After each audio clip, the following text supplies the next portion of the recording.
We are joined now by Rachel Canter. She is Executive Director of Mississippi First, and we thank you for joining us on At Issue. Tell me a little bit about what Mississippi First is. Mississippi First is an education policy advocacy organization. That means that we champion transformative policy solutions, ensuring an excellent education for every Mississippi child. We work on a variety of topics like pre-K, charter schools, standards, testing, accountability policies, anything that has an impact on public education and improving public education in the state of Mississippi. And perhaps the biggest thing that's happened in that regard recently is when the Republican leadership at the Capitol announced that they were hiring a firm to look at the education funding formula, MAEP as we know it now. What do you make of their announcement and their intentions? Well, they announced on Tuesday that they had hired a firm named EdBuild, which is a firm based in New Jersey. They're relatively new on the national scene, but they specialize in education finance, specifically state funding formulas. They've hired them to come and look at the Mississippi Adequate Education Program, MAEP, which is the name of our funding formula, and make recommendations about ways in which MAEP may be improved. I think that when the legislative leadership wanted to hire this group, there's been a lot of talk about MAEP for several years now.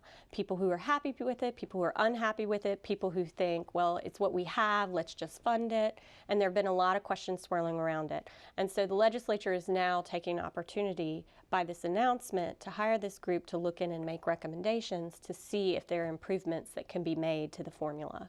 What do you think will come out of it? And do you think it's necessary to do this at this point?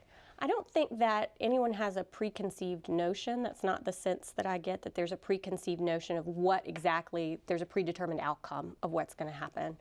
I think that the way that EdBuild works, from my understanding, is they come in and they look at literally every aspect. MAEP is a very complicated formula. It has a lot of moving parts. A lot of people don't understand it very well. Very few people, I would say, understand it very well. And then there's not a whole lot of transparency on the back end about the ways in which school districts spend those dollars once they get them. So there are a lot of ways in which both sides of different debates around school funding play off of that lack of transparency and that lack of understanding to score points off of each other, but it doesn't really advance the ball, which is how do we get the resources, the right resources, in the hands of the right people, the school districts, to make the right kinds of decisions to get the best outcomes for kids. Do you think MAEP is fine as it is, or does it need a rework? I think that MAEP was written in 1997, and I think the world is very different than it was in 1997. It's almost been 20 years. I think there are ways in which the formula was very forward-looking at the time. The 5% add-on for low-income students, for example, free lunch students, that put a little bit of equity into the formula was really important at the time. Not all states have that, and that has made Mississippi's formula a little bit more equitable than some other formulas nationwide. But everybody agrees 5% is not nearly enough.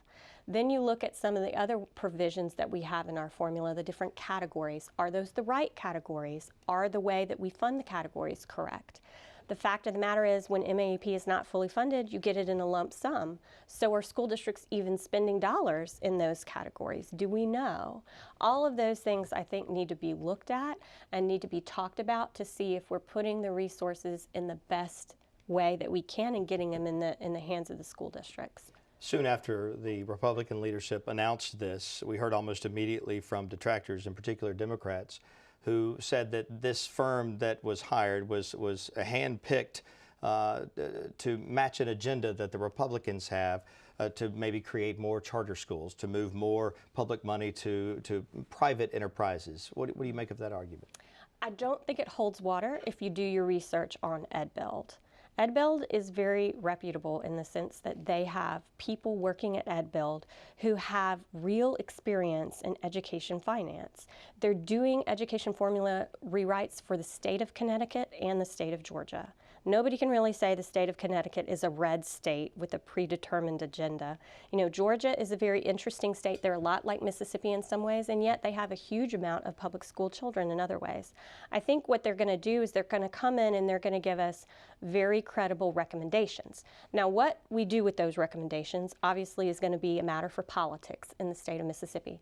But I think if people do their research and they look at the research that EdBuild has already done, they've done excellent research on the ways that our school district boundaries segregate low-income students from high-income students and how the funding makes it unequitable for low-income students, which I don't think you can say is some sort of conspiracy-laden agenda. They've done excellent research on the ways that if we made school district dollars more flexible to schools and less arbitrary, that school districts might be able to make better choices about how they use dollars.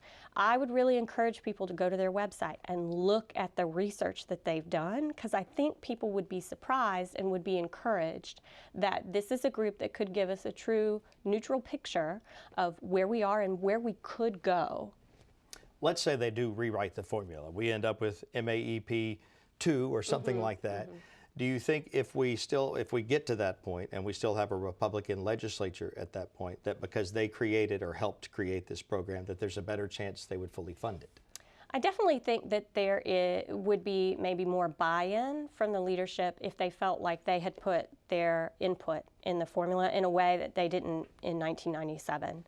I also think that what I hope is that a lot of the overheated rhetoric and a lot of the toxicity that has seeped into our education funding conversation statewide that this could be an opportunity for there to be some healing and some bridge building and some maybe people coming together around what can we agree on, and can we agree on these principles, and then can we move forward and fund it? Because ultimately, this conversation is not about winners and losers in the state capitol. This conversation is about, are we getting dollars to children so that children can learn? Rachel Canter, Executive Director of Mississippi First, thank you.